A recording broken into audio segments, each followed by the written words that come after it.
Muslims believe the Quran to be the word of God as dictated to the Prophet Muhammad, while most Christians and Jews understand their holy texts to be authored by men inspired by God. This distinction means that critical analysis of the sacred texts, which has so enlightened Christian and Jewish thinking since the 16th century, becomes an extremely sensitive issue when it's applied to the Quran. And it doesn't help when those scholars who are making the attempt are largely Western non-Muslims. Can their studies really shed new light on the text and its origins?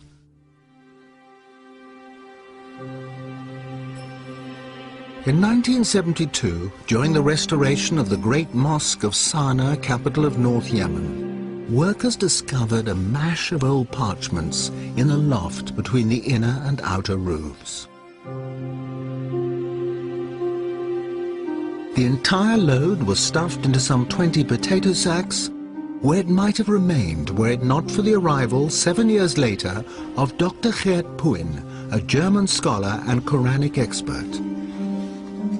Puin immediately grasped the significance of the find. Working with a team of local assistants, he carefully prized the layers apart and fired off thousands of photographs. 4 fragments immediately caught Puin's attention. They contained the first and last chapters of the Quran, and unlike any other Qurans in existence, they were illustrated with architectural drawings of mosques. A vital clue to their origin. Man kann eben diesen Because of its drawings, because of the art historical context, you can date this Quran very precisely to the time of Al-Walid. sehr genau datieren auf die Zeit von Al-Walid. This is the reign between 705 and 715. 5 und 715. The oldest datable Quran in the world, created some 70 years after the death of the Prophet. From the potato sacks, Puin identified fragments from nearly 1,000 different Qurans. Comparisons between them and the standard Cairo text in use today are startling. These early texts are written in a kind of shorthand with no vowel markings or distinguishing dots, which means that individual words can have up to 30 different meanings. Es ist tatsächlich so, dass man durch die schiere Existenz The sheer existence of so many different possible readings would suggest that this text wasn't passed down word for word. der Text eben nicht wortwörtlich überliefert. The text isn't as stable as it seems in the Cairo version. In der Fassung von Kairo erscheint. There was another important discovery amongst the Sana'a fragments. The application of simple forensic techniques revealed earlier texts that had been washed off and overwritten.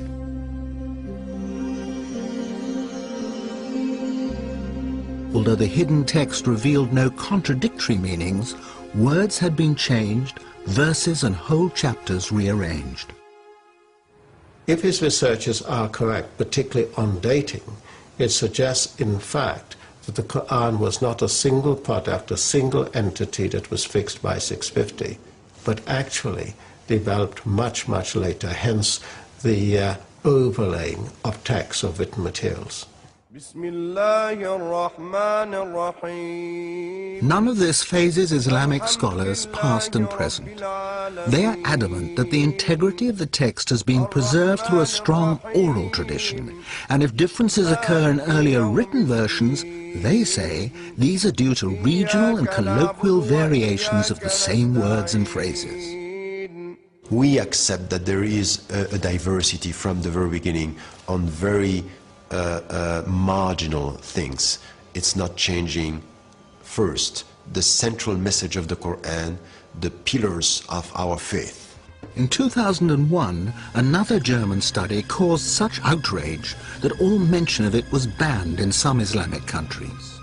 A book appeared written by an expert in early Semitic languages. It was so controversial that the author published under a pseudonym and will only speak on condition that his identity remains concealed. So gesehen ist es unbedingt erforderlich, den Koran neu zu lesen. In order to understand it correctly, we need a fundamentally new interpretation and reading of the Quran.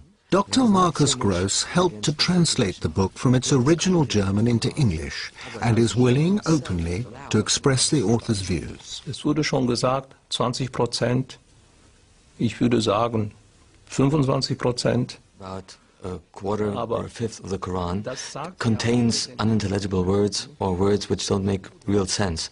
That number can be vastly reduced with a knowledge of Syriac to, let's say, 5%.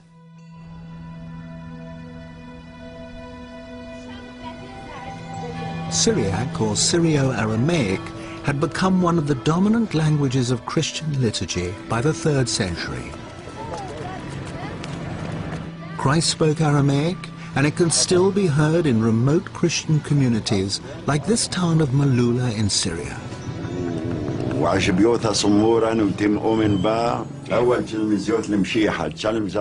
But at the time of Muhammad, Syrio-Aramaic was the major written and cultural language of the whole region. Written Arabic was in its infancy. Wir haben bis zum Koran einige Inschriften. There are pre-Islamic inscriptions in Arabic, very short texts, but the first real book written in Arabic is the Quran. But you're saying the Quran is written in 2 languages. Ja, ich würde sagen, es gibt ja kaum eine Kultursprache. In many areas in the world, languages mix constantly, all the time. Denn to make it understandable to a speaker of English, you have to go back about 1,000 years. Imagine the Anglo-Saxon peasant talking to his master, who was a Norman and spoke a mixed language of French and an Anglo-Saxon. And you could only understand that mixed language with a knowledge of both. Muslim scholars of the past had the confidence to acknowledge foreign words in the Quran. In the 10th century, Al-Tabari, one of the most respected commentators, identified Hebrew, Latin, Greek, Persian, Abyssinian, and Syriac words. The difference, though, is that Luxembourg is claiming new meanings that have never been suggested before. How can one German professor challenge the collective judgment of more than 1 billion people, and on what basis? What method does he use?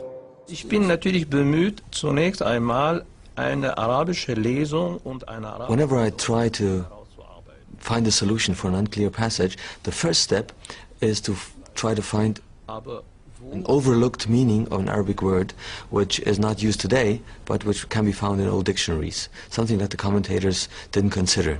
Only if that is not possible, I take into consideration the meaning of the root, of the corresponding root in Syriac, or a possible misreading. Misreading in this case means that undotted text was dotted wrongly. Then there's also the possibility that a Syriac letter was by mistake written within an Arabic text. Using these methods, Luxembourg examined some of the most obscure passages of the Quran. After Mary has given birth to Jesus, in the Arabic Quran, the archangel says to her, "Be not sad, your Lord has placed a little river beneath you." In Luxembourg's version, "Be not sad, your Lord has made your delivery legitimate." And there are other highly contentious examples. God's command to a skeptic in Arabic, "Look at your food and drink, look at your ass," becomes "Look at your condition and look at your overall state." At the end of the world, the earth steps forward in Arabic. In Syriac, the earth splits open. Plausible to some, but do any of these changes affect the central precepts of Islam? Or is Luxembourg just adding a little poetic color here and there? Was soziale Gepflogenheiten angeht, wie zum Beispiel... It's certainly not key precepts like the existence of God or afterlife, which is challenged by my interpretation, but many everyday customs. One example is the veil. The Quranic verse adduced to prove their position talked about humur, which had to be beaten on the pockets. The sentence was a bit obscure.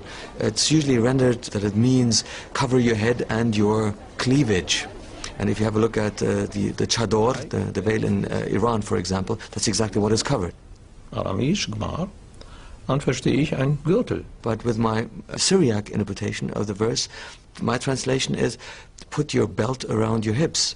And the belt was a sign of chastity, also especially used by monks. So that makes it much more meaningful. But Luxemburg's interpretation of paradise causes the greatest offense. In the Iranian city of Isfahan, there's a 17th century palace built to represent the gates of heaven. The cool greens of the gardens beyond express the longings of a desert people and are beautifully described in the Quran, along with flowing fountains and the favors of huris, usually understood as wide-eyed virgins. One commentary, but not the Quran, even specifies numbers, 72 for each righteous man. But that doesn't sit well with 7 verses of the Quran that promise the righteous eternal contentment with their wives. Luxemburg believes he has resolved his contradiction. Mit weiß großäugigen Huris verheiraten. There is one passage in the Quran dealing with the Huris, in which it says, وَزَوَجْنَاهُمْ بِحُورَ عِينٍ. We have paired them with dark, wide-eyed maidens. That is the traditional understanding of this verse. If you put the dots on the undotted text a little bit differently, what comes out is, we will make you comfortable under white, crystal-clear grapes. For the suicide bomber, then, not the prospect of 72 virgins in paradise, but in Luxemburg's interpretation, a modest bunch of grapes. German study, as far as I'm concerned, is very Christian-centric. It's influenced by the way Bible has been researched and put together. Bible and the Quran are not the same. It is the connection Luxemburg makes with Christian symbolism that is highly inflammatory to many, but a persuasive argument to others. This 5th century fresco in an Egyptian monastery depicts the archangels receiving souls in paradise. Each archangel holds a grape in one hand, and in the other cradles the departed souls, who are refreshed with bunches of grapes. The grape motif is repeated in the vestments of the priests of the Syrian Orthodox Church, all relating back to Christ's promise to his disciples at the Last Supper that he will not drink again of the fruit of the vine until he is reunited with them in his Father's kingdom. If foreign words were in the Arabic dictionary at the time of the Prophet, surely they had evolved into an Arabic meaning. So that particular word, even if it is Syriac, must be understood in the way the Arabs understood them. Not as grapes, but as hur, partners in heaven. I think we all understand that it's symbolic, that we have to go beyond the images and the way we look at the paradise, for example. You know, we are not asked to think of this on, you know, in a literal way. This is what is. We don't know. It's just for us a description of what is going to be beautiful beyond your imagination. Although Luxemburg's work has been called into question by leading academics and is controversial by its very nature, he believes it opens a door, encouraging linguists, archaeologists and historians to use modern tools to throw further light on the text and its context. For some Muslim scholars, that is in the Quranic spirit of free inquiry and no threat to those who are robust in their faith. This research by Luxemburg and his colleagues doesn't undermine any of the basic tenets, teachings or principles of Islam.